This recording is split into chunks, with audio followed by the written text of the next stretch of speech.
buenos días. El día de hoy estamos con el psicólogo clínico Diego Guadalupe. Como le mencionaba un poquito antes de iniciar, estamos ahorita viendo la cátedra de emprendimiento y nosotros más o menos queremos hacer una indagación de qué tipos de emprendimientos se están realizando aquí en la ciudad de Riobamba desde lo que es la carrera de psicología clínica. Pero antes de iniciar con lo que es la cátedra, con lo que es su experiencia, quisiera hablar un poquito de su formación. Más o menos, ¿a qué edad usted supo que quería estudiar lo que es psicología clínica? ¿Cómo le nació? Bueno, Gaby, muchas gracias por la entrevista. Buenos días. En relación a tu pregunta, considero que mucho más allá de haberme nacido o cualquier situación, creo que me incliné más por el tema de que me llamaba mucho la atención este tema de comportamientos, por el mismo hecho de que en mi familia había situaciones complejas. Entonces me llamaba mucho la atención el querer saber por qué de ciertas conductas, de por qué el comportamiento de las personas. Entonces había dificultades en mi hogar en mi adolescencia, cuando tenía alrededor de 13 o 14 años. Entonces veía muchas cosas a nivel familiar. Entonces quería entender el porqué de esas cosas. Entonces considero que desde ahí me fui un poco inclinando, orientando a buscar a una carrera en la cual me permitiera entender lo que es el comportamiento social, el comportamiento humano. Entonces desde ahí me fui más o menos inclinando, fui desde el colegio me fui más o menos orientando a una carrera que sea de educación, de servicio. Y en este sentido, ¿usted cómo le llega la información de lo que es la psicología? ¿Algún momento acudió a terapia? ¿Tuvieron algún contacto en este sentido? ¿O fue porque usted buscó su información? Ya, en ese sentido nunca fui a terapia, nada por el estilo. A mí me llegó la información de la carrera fue porque yo mismo la busqué. Sí, entonces yo me acerqué a las universidades, bueno, aquí en Riobamba, la Universidad Nacional de Chimborazo y la Politécnica de Chimborazo son las únicas instituciones de educación superior. Entonces, en ese tiempo, cuando yo ingresé, la carrera de psicología clínica estaba recién inaugurándose, era una carrera nueva, y estaba anexa a la Facultad de Ciencias Humanas y de Tecnologías. Entonces fui, solicité información, me dieron unos trípticos, vi el pensum de estudio, vi lo que era, que tenía una malla curricular la cual me interesó. Entonces ahí opté por decidirme por esta carrera de psicología clínica. Y actualmente, ¿con qué población se maneja usted? O sea, ¿con qué población trabaja? Yo actualmente trabajo para el Ministerio de Educación, entonces yo me manejo con todo lo que es niños, niñas y adolescentes, desde 5 años hasta 17, 18 años en el rango de escuelas y colegios. Nosotros, bueno, a lo largo de la carrera vamos viendo qué tipo de población con la que quisiera trabajar, cómo, qué quisiera hacer. Más o menos, en qué momento de su carrera usted supo que quisiera trabajar con niños o es porque le salió el trabajo? ¿Cómo fue su primera experiencia ante Bueno, el mundo? bueno, mi experiencia aquí en el Ministerio de Educación fue, por decirlo así, un mero accidente. En el sentido de que, bueno, como cualquier profesional, ¿no? O sea, sale graduado de la universidad y lo primero que hace es tratar de buscar una plaza de trabajo. Entonces, la oportunidad que me salió a mí fue fuera de la ciudad, específicamente en Payatanga, Cumandá, donde que entregué mi carpeta y estaba recién en esta situación de armándose los departamentos de consejería estudiantil. Entonces me llamaron y me dijeron que si estaba dispuesto a trabajar, pues me iban a dar la oportunidad de que me tenía que presentar. Entonces en el 2015 fue cuando empecé a trabajar lo que es igual en el departamento de consejería estudiantil, pero mucho antes había tenido ya experiencias de trabajar en fundaciones con adultos mayores. Entonces, eso como que realmente no me llenaba mucho. Es una población realmente eh, muy vulnerable entonces difícil de trabajar, muy desgastante, la verdad, pues, no considero que es desgastante trabajar, sin embargo es una labor loable. Pero cuando llegué al Ministerio de Educación me di cuenta que me gustaba más la población de niños, niñas y adolescentes por el tema de vulnerabilidad. Recordemos que los adultos mayores ya han cumplido una etapa de vida, mientras que la población de niños, niñas y adolescentes recién está abriéndose a las puertas del mundo. Tienen muchas cosas por conocer y brindarles a ellos herramientas para que enfrenten la vida a nivel de orientación psicológica. Entonces es algo que es muy bueno porque estamos sacando, estamos ayudando también a formar personas desde el ámbito educativo. Y ante esta población que está trabajando a nivel de educación, ¿cuáles son los problemas más latentes que usted ha podido observar, trabajar? Bueno, las problemáticas más latentes es el tema de violencia sexual, violencia psicológica, violencia verbal, y uno de los temas que realmente estábamos ahí también trabajando hoy por hoy es la situación también el tema del suicidio. En los adolescentes se está presentando como un pensamiento colectivo, intentos autolíticos, intentos de autoeliminación.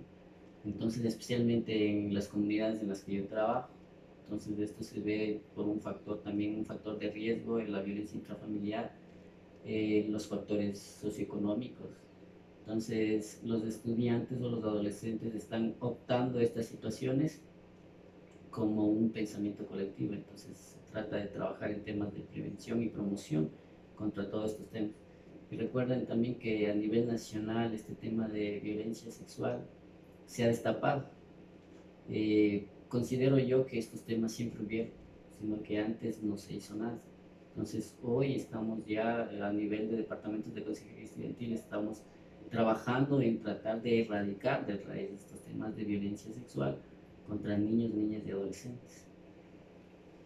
Interesante, interesante este punto, esta situación, porque lastimosamente parece que antes se casaban mucho y recién ahora se está tomando un poquito de impulso también.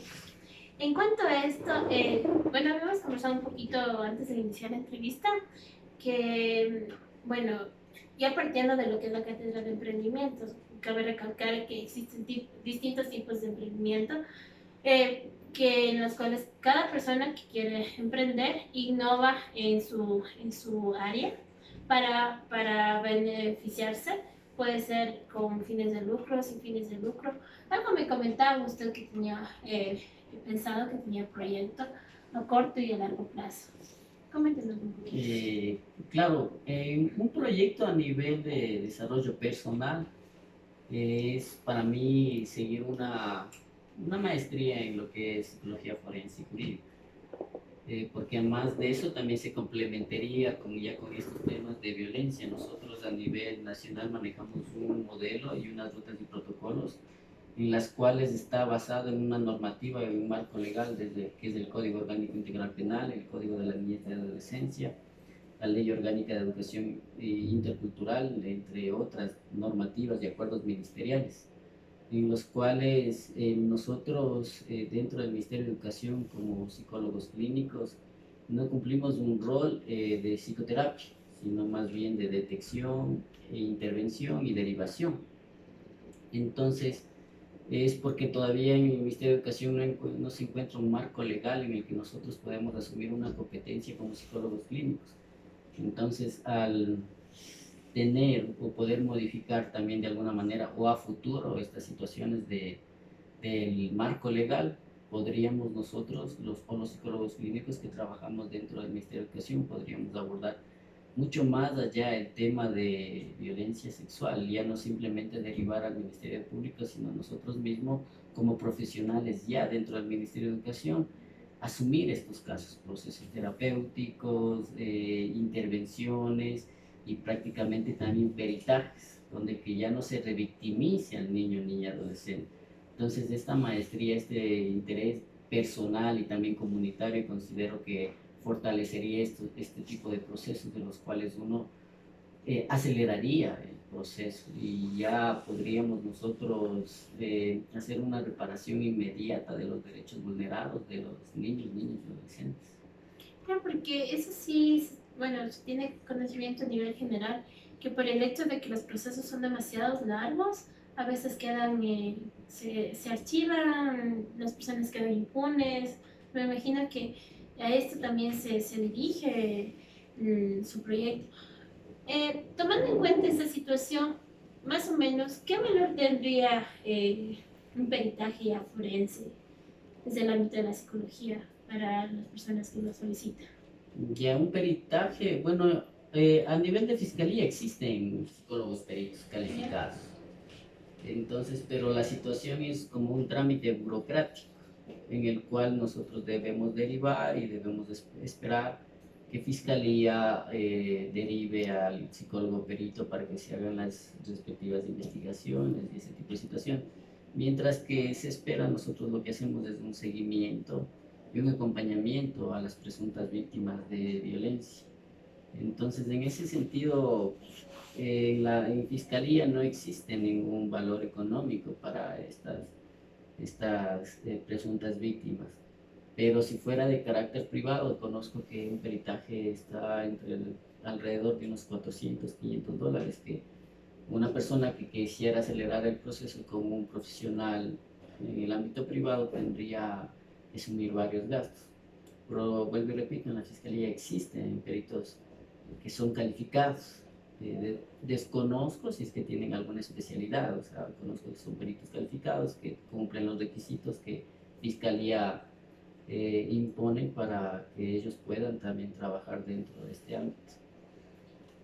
Tomando en cuenta que la población y el ámbito de trabajo en el que usted se maneja, sabemos que los recursos son bien complicados para incluso los papitos, para este tipo de situaciones. Más o menos, ¿de qué valor estaríamos hablando acerca de un peritaje en el cual usted estaría presente al, al haber un asunto de abuso sexual o de violación de derechos contra los niños o adolescentes? Tomando en cuenta que su punto es la maestría Nos en vamos más forense. al valor monetario, me Sí, dices. sí. Bueno, como vuelvo y te repito, o sea, el valor monetario en ese sentido, dentro de lo que son instituciones públicas, son servicios gratuitos, ya, pero realmente yo consideraría que si es que hubiéramos ya desde el Ministerio de Educación peritos calificados, el proceso sería más acelerado, o sea, no habría ninguna situación de revictimización, porque recordemos que una vez que nosotros en el ámbito educativo conocemos, abocamos conocimiento de un hecho de violencia, lo primero que tenemos que hacer es levantar un informe, muchas de las veces sí con la referencia de terceras personas, ¿no es cierto? Pero también igual nosotros tenemos la obligación muchas veces para sustentar ese informe. Lo que tenemos que hacer es también entrevistar a la presunta víctima. Entonces, una vez que nosotros presentamos ese informe, entonces también existe el peritaje de parte de fiscalía y muchas veces también por parte de juntas cantonales o consejos de la judicatura. Entonces, son varios profesionales que intervendremos en un mismo tema. Entonces esa situación es revictimizar. Entonces obviamente a veces se puede causar malestar a la presunta víctima y esto da paso muchas de las veces a que se cansen los familiares, se canse la víctima y que desistan del procedimiento. Entonces podríamos verle más o menos desde un punto que usted tiene la visión de crecer a sí mismo, primero porque es un crecimiento personal. Y hablando desde el emprendimiento, podría ser que estamos hablando que se esté enfocando más a lo social. Porque Bueno, a ver, emprendedor creo que podemos ser todos y creo que todos tenemos la capacidad. Más allá del nivel personal, del crecimiento personal, considero que sí podría ser un emprendimiento. ¿Por qué? Porque el modelo está, el modelo de funcionamiento del Ministerio de Educación está, pero sí hay que mejorar. Y una de las situaciones es a través de especializaciones, podemos mejorarlo, podemos como profesionales aportar más, por decirlo así, funciones a este modelo. O sea, podemos nosotros también asumir ya las competencias de fiscalía para acelerar el proceso. Entonces ya no tendría que haber una revictimización. Entonces sería válido que el informe del psicólogo del Ministerio de Educación, calificado o especializado en un área específica, entonces ya no tendría que derivarse a otro profesional para que tome la versión. Entonces nosotros calificados y elaborando un informe contundente, entonces sería una prueba fehaciente para un fiscal que realmente ya no pueda derivar a otro profesional. Pero sin embargo, nuestro modelo gubernamental está así, o sea, son diferentes instituciones las que intervienen. Y eso también viene a que también se convierte en un trámite burocrático y se llene de papeles. Demasiado largo. Demasiado largo. Entonces, mientras que la víctima lo que necesita es atención inmediata. Recordemos en el Código de la Niñez y Adolescencia, temas de vulnerabilidad son de atención prioritaria, ¿cierto? Absoluta. Incluso hablemos también del interés superior del niño, niña, adolescente, que es algo constitucional, que los derechos de nosotros como personas adultas terminan cuando empiezan la de los niños, niñas y adolescentes. Entonces, si nosotros tenemos una constitución garantista de derechos, perfecto, pero a la realidad no se está aplicando. Tenemos una constitución muy, muy linda, que está en leyes, que está en libros, está en todo, pero al momento de practicarla es un trámite burocrático, es demasiado papeleo, derivar y derivar y derivar, y eso puede pasar hasta años. Y a veces se ha dado casos en los que se denuncia o se pasa el informe a fiscalía sobre temas de violencia sexual y llaman a los 2, 3 años a que la presunta víctima rinda su versión. Cuando la víctima incluso habla de que ya no quiere volver a recordar algo que le sucedió. Entonces, miren este tema, o sea, realmente sería muy bueno que nosotros, que quienes somos que en el ámbito educativo que detectamos el caso, nosotros mismos ya podamos asumirlo continuamente y no sería un proceso ya de 2, 3 años, sino que sería un proceso que se mantendría en seguimiento durante todo el tiempo que el estudiante se mantenga en el sistema educativo. Demasiado, o sea, demasiado complicado los trámites burocráticos actuales, pero de verdad felicitándole demasiado a usted por esta iniciativa que de especializarse, obviamente que nos menciona que no sería, que no tiene costo y incluso extra no lo haría, sino es más de lo social, es por querer acelerar y para que este tipo de casos no queden impunes. Felicitándole nuevamente por pensar en ellos, de verdad. Nuestra carrera de hecho es una carrera humanista y eso es lo que queremos, ayudar a las personas. Un poquito más allá de lo que es esta situación que tenemos en el Ministerio de Educación con los niños, niñas y adolescentes. Me mencionaba también que usted cuenta con un consultorio. ¿Hay más o menos qué tipo de trabajo hace? ¿Trabaja con una población específica? ¿La terapia? ¿Qué tipo de...? O sea, ¿qué realiza? Ya, bueno, de paso ya me mandas la cuña, ¿no? Sí, o sea, además de esto, o sea, más de trabajar en el Ministerio de Educación como servidor público, tengo mi consultorio privado en la Clínica del Sur. Entonces acá trato temas de diagnóstico, tratamiento, evaluación, todas las funciones que un clínico puede asumir. Entonces así me mantengo actualizado, lo digo yo, porque realmente en el tema, en el ámbito educativo, sí tenemos un modelo que nos limita realmente a funciones específicas de lo que es el perfil del psicólogo clínico. Entonces acá, pero acá es como que realmente un poco más complejo incluso. ¿Por qué? Porque tengo consultas previecitas. Entonces no es que al mes yo tenga unos 10 o 15 pacientes, puedes llegar al máximo al mes unos 5 o 6 pacientes.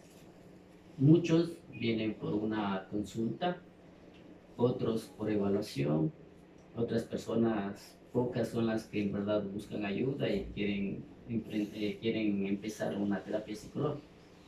Entonces, ahora el psicólogo se ha convertido en una persona realmente fundamental para mantener un equilibrio emocional, pero la situación es que no todos se dan cuenta de eso. O sea, las veces que vienen al consultorio vienen acompañados de familiares u obligados. Entonces realmente considero que ahí no puede haber un proceso terapéutico porque realmente una persona que necesita ayuda debe darse cuenta que necesita ayuda, más no porque la familia lo obligue. Entonces el consultorio para mí es una situación como que un hobby, ¿no? Un hobby porque me mantiene actualizado, sigo leyendo, sigo actualizándome en todas esas situaciones, pero más bien en pacientes por evaluaciones, porque hoy por hoy en los trabajos les piden un certificado de salud mental.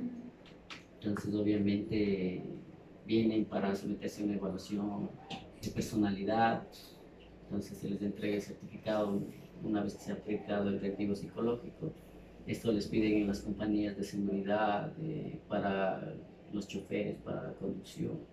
Entonces, esos son los tipos de pacientes que más acuden en consulta. Es un porcentaje mínimo los que acuden por terapia psicológica. Y ante esta situación, que bueno, sabemos que en cada promoción salimos muchísimos profesionales en psicología clínica. ¿Qué recomendación les podría dar a las personas, a los chicos, chicas que nos puedan ver aquí en el aspecto de que obviamente sabemos que es bien complicado que las personas busquen ayuda? ¿Cómo podría, no sé, cómo podría iniciar en este campo, trabajar en su carrera, ya que tenemos en cuenta que no todos podemos ingresar a lo que es el Ministerio de Educación, el Ministerio de Salud, empresas públicas? ¿Qué recomendaciones daría partiendo del hecho del emprendimiento? ¿Qué les podría decir? Bueno, lo que yo les recomendaría a los futuros colegas profesionales, ¿no?, es que salgamos de nuestra zona de confort y experimentemos el mundo. El mundo es muy amplio, nuestro país es muy amplio, hay muchos territorios en los cuales uno como psicólogo se puede desarrollar perfectamente. Lo digo por experiencia propia. Yo cuando ingresé a trabajar en Payatá, Cumandá, Payatanga, perdón, es por el mero hecho de que había profesionales con años de experiencia que no querían ir a trabajar allá por el tema de que querían mantenerse con sus familias, querían mantenerse en la ciudad mismo donde que uno es residente. Entonces ese tipo de cosas hace que uno no salga de su zona de confort y no adquiera experiencias nuevas, porque ahí es donde se generan las nuevas ideas. Ahí es cuando yo realmente decidí prácticamente igual emprender otro tipo de situaciones como el consultorio. También, además del consultorio, también trabajo con los dueños de la clínica en capacitaciones de riesgos psicosociales. ¿Ya? Sí, entonces, o sea, eso hace que también te abras el campo porque tú vas conociendo, te vas desarrollando y vas comentando tus ideas. Entonces vas viendo la situación de que el psicólogo no solo va a esperar que poner una carpeta y que le llamen en un sector público, sino que el psicólogo también puede desarrollar varias. Recordemos que, por ejemplo, el psicólogo clínico puede trabajar en centros de rehabilitación social, consultorios privados, puede trabajar en el Ministerio de Salud, Ministerio de Educación, además de esos muchos otros campos. Hay clínicas privadas, hay clínicas de rehabilitación para adictos, ¿no es cierto? Entonces conozco compañeros que han hecho su emprendimiento y le han puesto sus propias clínicas de rehabilitación. Entonces, ¿pero por qué? Porque ellos también han visto la necesidad de una comunidad. Yo considero que donde uno se desarrolla es en las comunidades. Allá se hace una evaluación diagnóstica, se identifican las problemáticas que están aquejando y ahí uno tiene que ingresar con su idea. Entonces, por más pequeña que sea la idea, no es descabellada, sino que simplemente hay que irla trabajando de a poco. Entonces yo considero que como psicólogos clínicos sí debemos salir de nuestra zona de confort. Entonces, para hacer emprendimiento, yo creo que esa es la clave. Entonces el emprendedor también busca, y además de eso, o sea, desarrollarse en las comunidades donde que realmente se ve mucho y es la realidad de nuestra sociedad.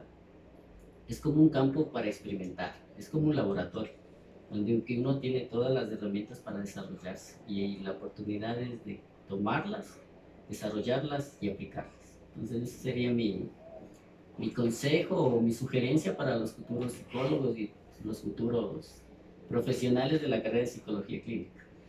Ana, de verdad, muchísimas gracias por tan valiosa entrevista, la verdad.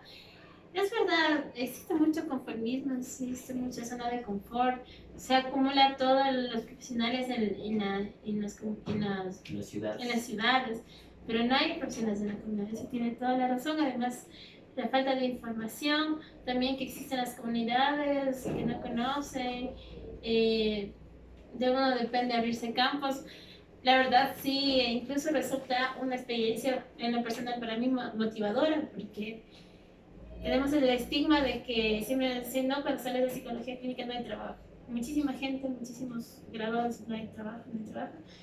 Y pues, aquí ven las personas que nos necesiten, damos trabajo, que buscamos, solo que tenemos que buscarlas. Muchísimas gracias, doctor, un excelente día. Y bueno, ya sabemos, hay que buscar las oportunidades. Gracias. Gracias a ti, Gaby. Un buen día.